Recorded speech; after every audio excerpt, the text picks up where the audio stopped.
I want dragons. I want armies. I want war. And I want heroes. Yes. Dragons, yes. Armies, yes. War, yes. Heroes? Yeah, it's PCs, right? Need an army of draconian portraits for your Dragonlance Shadow of the Dragon Queen game? Well, no worries. Portrait Works, this week's amazing sponsor, has got you covered. With the tap of a single button, thousands upon thousands of draconians will march forward and conquer all of Ansalon for the glory of the Dragon Queen. You can just make the portraits in Portrait Works and then download them in super high resolution, thanks to the new update from the software maker. And then you can use them in your favorite VTT. I personally use them for making my PC portraits as well as my NPC portraits for use in all my games around the table and online. Grab a copy of Portrait Works today for use on all mobile phones, and you'll never have to settle for close enough when you can get it perfect with Portrait Works. A huge thank you to this week's amazing sponsor. I really do love you, Portrait Works. Hello and welcome to this week's episode of How to Be a Great GM. My name is Guy, and today we are looking at the recently released pre-release of the new Wizards of the Coast Dungeons & Dragons adventure book, Dragonlance Shadow of the Dragon Queen. You might be asking yourself, what's going on? What's this craziness? Well, I represent me as Guy the DM, that kid who grew up playing Dungeons and Dragons, falling in love with it. This is what I always expected to be, this great GM who commands the universe and brings about the destruction of... we've all kind of been there, haven't we? Well, at least that's, for me, that's who I am. That's what I want to be. So when I am talking, I'm usually representing myself, my own opinions on the matter, my own desires, my own wants. When we're talking about stuff, is it worth including in your game? Why is it worth including in your game? It might not be for your game. You might kind of go, nah, it's not for me. But at least you've then had an opportunity to consider an alternative and to maybe draw some bits from it, but discard stuff that you don't need. So that's what I'm going to be doing, hopefully, in these videos moving forward, is representing a voice or a conscience or this is just a DM here who wants to run awesome games and doesn't want to get ripped off or spend too much money on stuff. Yeah.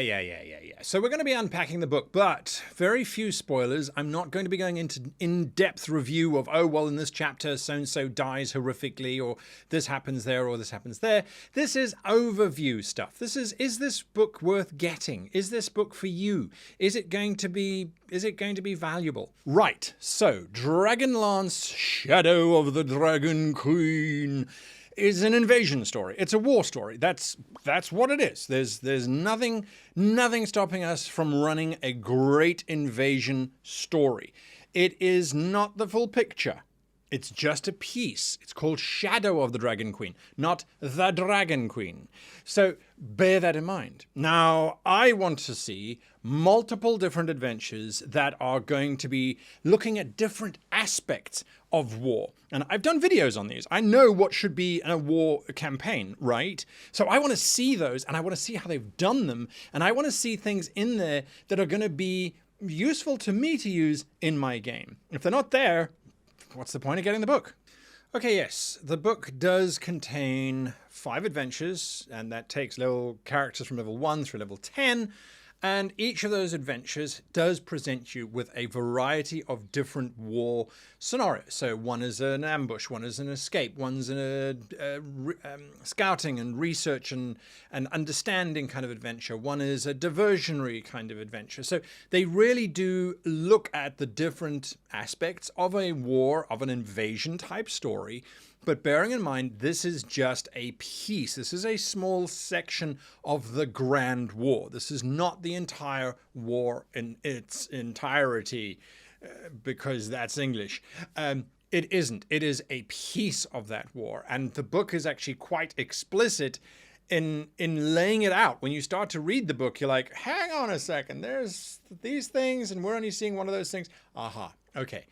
More on that a little bit later on. But yes, so it's not a complete war, it's just a bit of a war. What, is it going to be satisfactory then? I mean, it's like, here, fight the Battle of Normandy. Is it just that?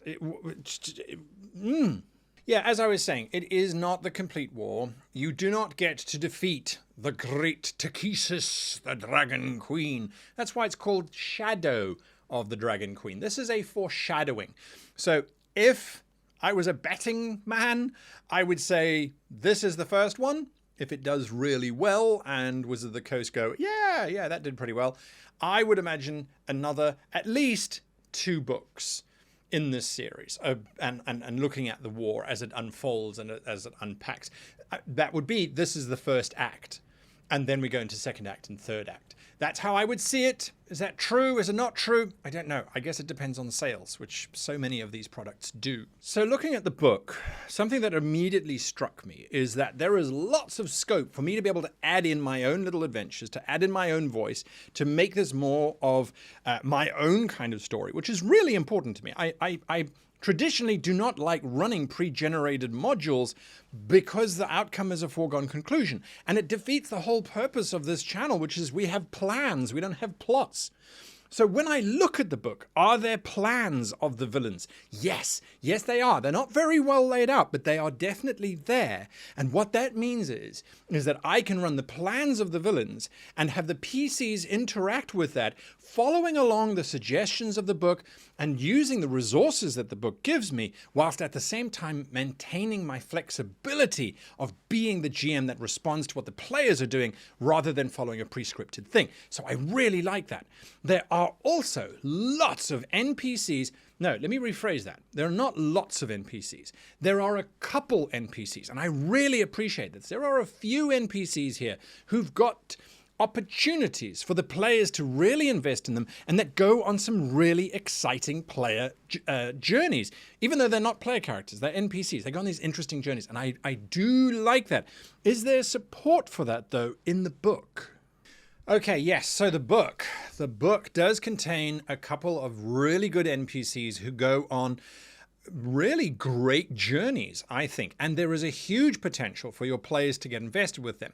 Now, there are a few little pieces in the adventures themselves where the player characters get to interact with the NPCs, and it's assumed by the writers, I'm guessing here, that over this course of interaction, the party are going to fall in love with them. But we know that we have Ogas. We have Ogas. And it is clear, although not spelt Ogas in the book, that there are these characters and they do have an Ogas. They have a very clear goal. They have a very clear occupation. Their attitude is very clear. And their stake, well, their stake is interesting throughout the book. Let me put it that way. So with that Ogas in mind, I then know that I am certainly going to be adding in more adventures into this. We've already established that there's room for that. So I will look at it and go, okay, I really like that NPC who's supposed to be a long-term NPC with the PCs. Okay, that long-term NPC, we know we've got to add likability. Why are they proactive? Are they likable? All of those things, which now, of course, leak out of my brain because reasons, we're going to add in those factors. Go and watch those videos on how to do that if you haven't already. The opportunities are there. There is space for it to happen.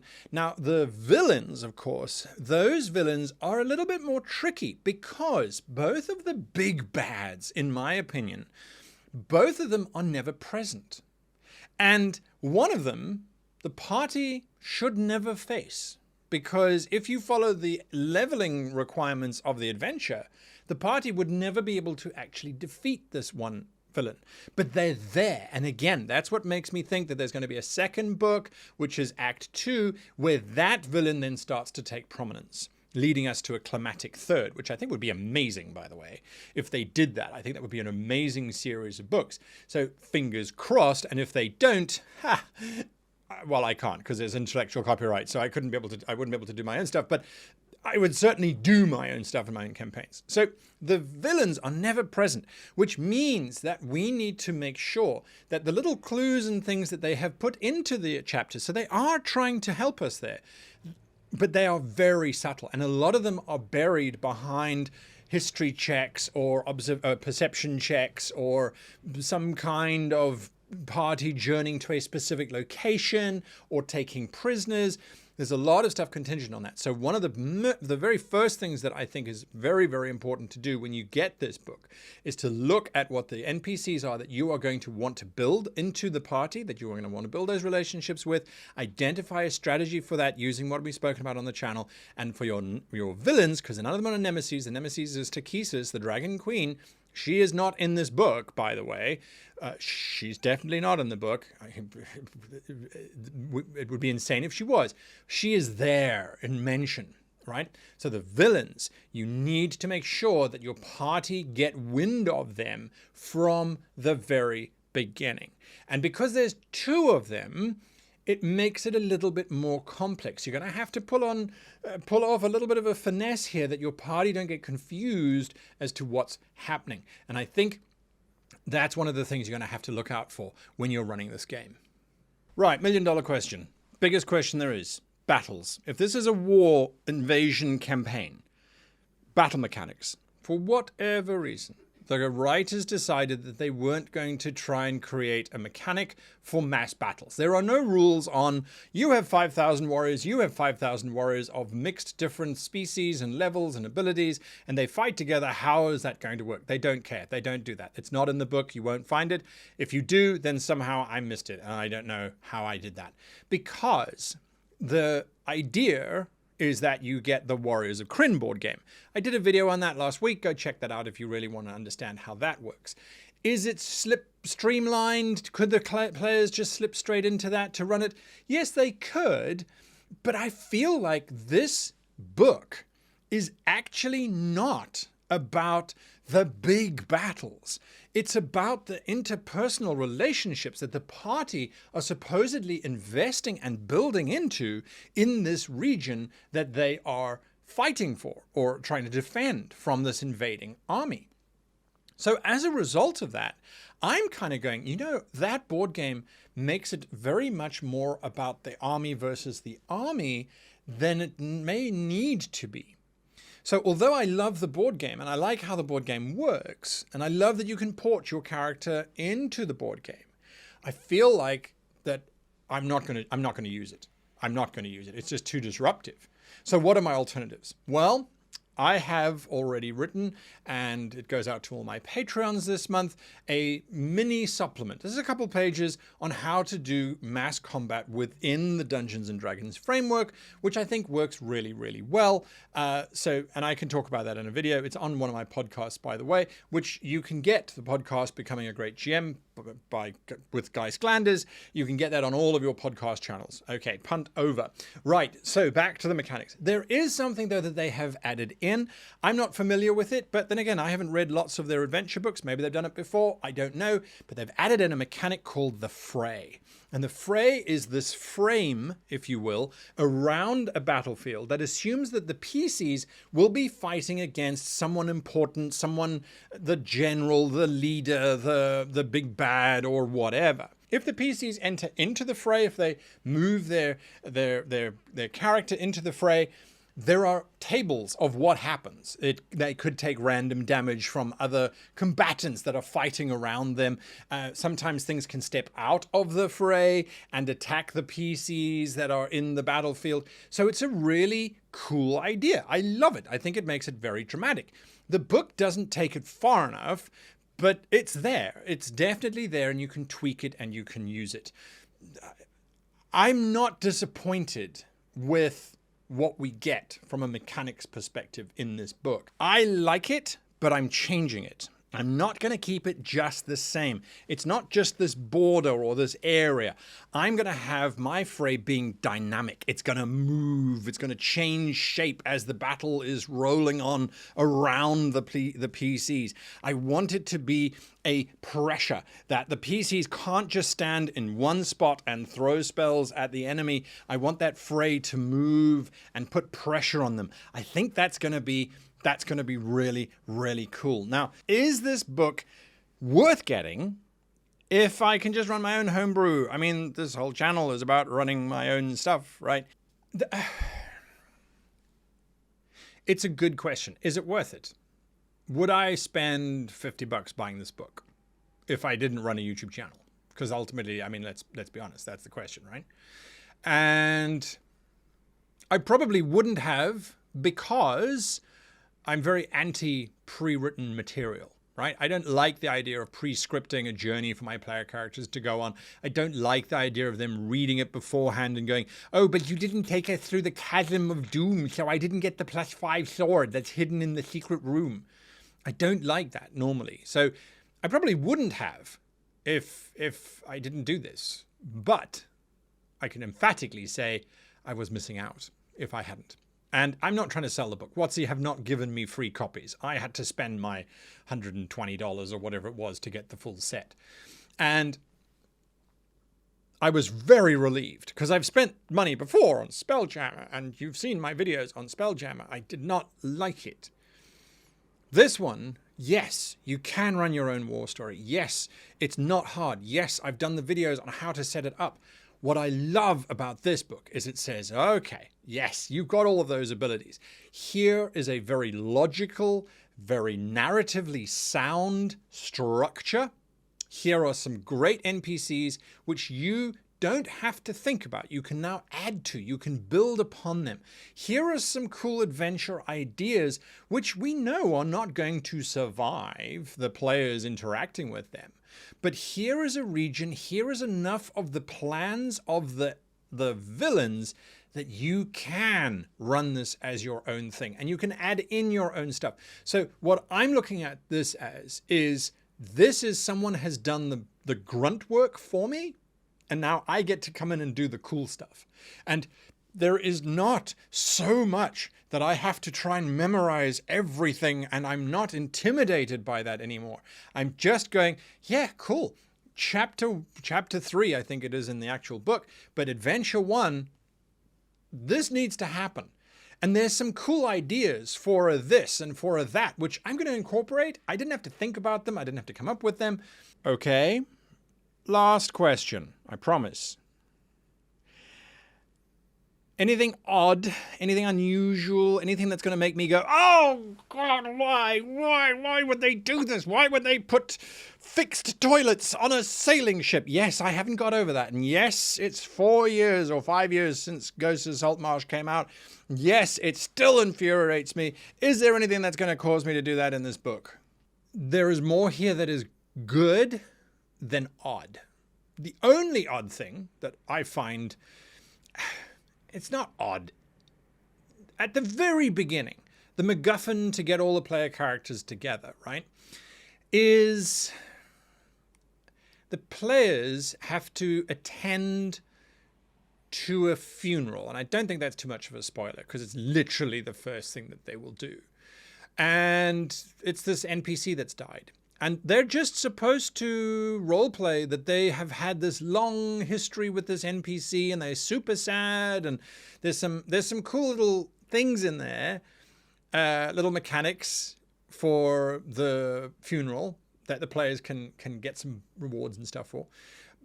But it's all based on, okay, pretend that you knew this person and that you cared deeply for this person, or create an interesting paragraph on how you knew this person and why they were so touching. And you go, yeah, okay, that's fine. I get that. But a significant section of the first adventure is based around this particular NPC. So I kind of feel like just a bit of hand-waving, oh, roleplay it, is not going to cut it, but it's not a game breaker. Having listened to all of this, having looked at the book, I got excited, and it's not often that happens. It is not often that happens. Usually I'm busy rewriting the entire thing going, oh, why? This time around I'm going, there is some cool stuff in here. There is a lot of support, and it's the right kind of support, in my opinion. This is what I want from my adventure books. I don't want mountains of history, and I don't want mountains of things. I just want basic support stuff so that I can then run this fluently and easily without putting myself under strain. I'm not here to regurgitate. I'm here to create with my players. And I think that's what Dragonlance, the Shadow of the Dragon Queen, does. I think that's really, really, really cool. To that end, I have assembled a whole bunch of my favorite players, just some amazing people. We're going to be playing a live show coming very, very soon. We're just trying to get schedules to align. You know how that is. So we're going to be doing that. It's going to be a live show. I'll share all of the social medias, so watch everything. We'll let you know when it's going to happen. It's coming soon. That's how excited I was. I was like, this could be something fun. And hopefully it's going to be fun.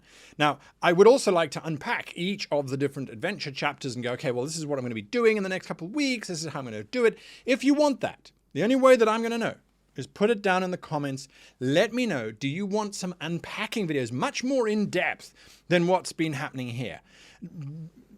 Go into, okay, in this chapter, there's this city, or there's this town, or there's this NPC. How do we do this? How do we bring all the great GM knowledge to bear to make this the module that our players walk away from the table going, I know that was in the book, but it feels like something totally new, something totally mind-blowing. I mean, that is the goal of the channel, right? To be a great GM. So let me know. Comments. And that brings us to the end of today's video. This whole new format thing, what do you think? Yes, no, weird? You want to see some more of that? I'm going to give you a heads up. The next 2 episodes are back to our original stuff because I recorded them previously. So you've got some time to mull over this. Get me that feedback so I know, do I need to carry on doing all that kind of stuff? My thinking was it gives you, hopefully, a different perspective. It gives you some questions to lead your thought processes. Not that I'm trying to lead you, I'm just trying to build up a structure. And it's not just me talking all the time. It's trying to be a little bit more dynamic. Do I need to? Don't I need to? Glasses, yes or no? Trying out contacts as well. Lots of things. And I will only know if you comment down below. Huge thank you to my patrons. And as I said, you're all going to get that supplement. It's only a couple pages long on the mass combat rules that I've put together. Very simple, but I think quite effective. Until next week, I wish you and yours the happiest of gaming.